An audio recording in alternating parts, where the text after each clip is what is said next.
దొండకాయ ఫ్రై చేద్దాం, పోపు ఫ్రై. దానికి దొండకాయల్ని కట్ చేసి ఇలాగా ఫస్ట్ కుక్కర్లో పెట్టి ఉడికించుకోవాలి. దొండకాయలండి చూసారు కదా, సన్నగా తరుక్కుని కొంచెం వండిపోయాయి.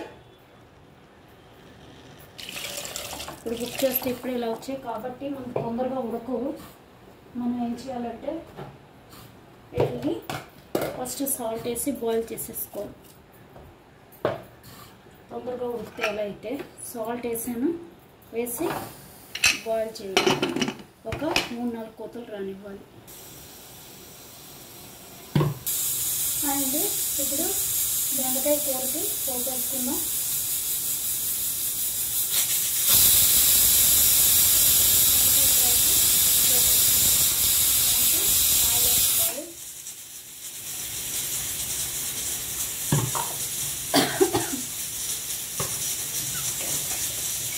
ఆయిల్ వేసుకుని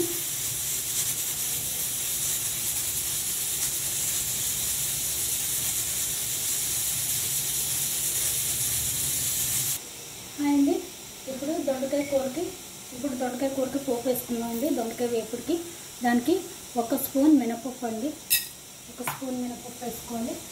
అలాగే కొంచెం కుమ్మన్ సీడ్స్, ఒక 1/2 స్పూన్ కుమ్మన్ సీడ్స్ చూసారు కదా, అలాగే ఒక 1/2 స్పూన్ చాలు వేసుకోవాలి. అలాగే రెడ్ చిల్లీ,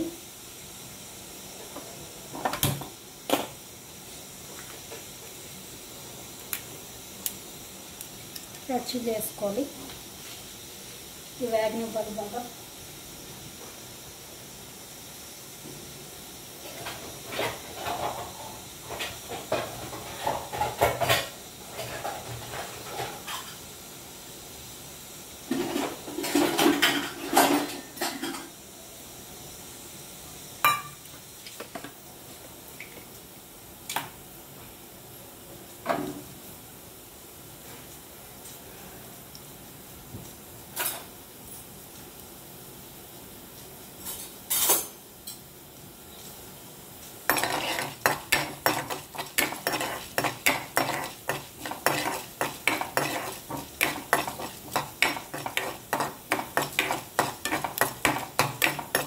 చూసారు కదా, ఇలా పోపు వేయించుకోవాలి. పోపు వేగిపోయింది, దొండకాయ వేసేద్దాం. అండి ఇప్పుడు దొండకాయ వేపుడు పోపు వేసుకున్నాం కదా, ఇప్పుడు దొండకాయలు కూడా ఉడికించి పెట్టుకున్నాం ఇలాగా. ఇప్పుడు ఈ దొండకాయలని ఇందులో వేసి పోపులో వేసి వేయించేసుకోవాలి. ఉడికించి వాష్ చేసి పెట్టుకున్నాం కదా దొండకాయలు.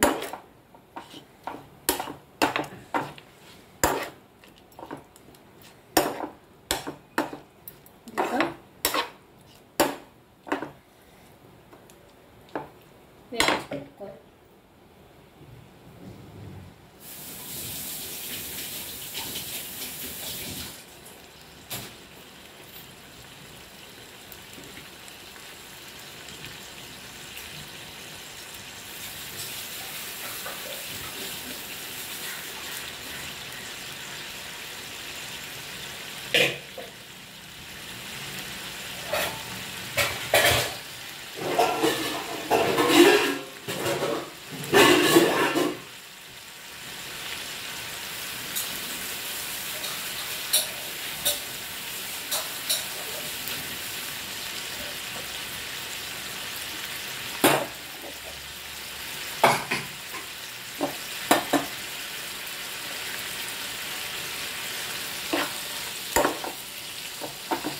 ఇంతేనండి, దొండకాయ వేపుడు రెడీ. ఇంకా కూడా అంత బాగుంది.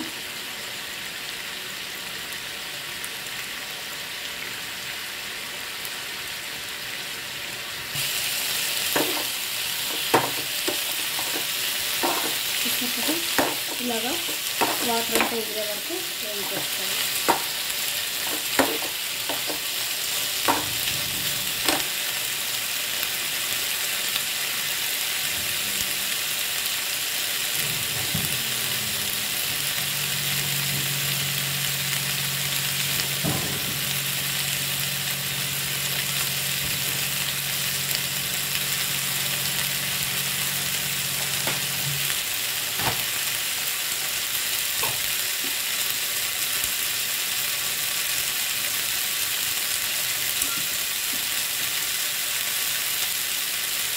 కొంచెం కరివేపాకు.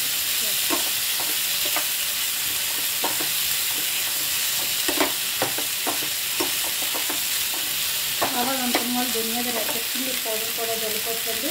కారం కావాలి అంటే బాగుంటుంది. ఇలాగా రెడ్ చిల్లీ పౌడర్.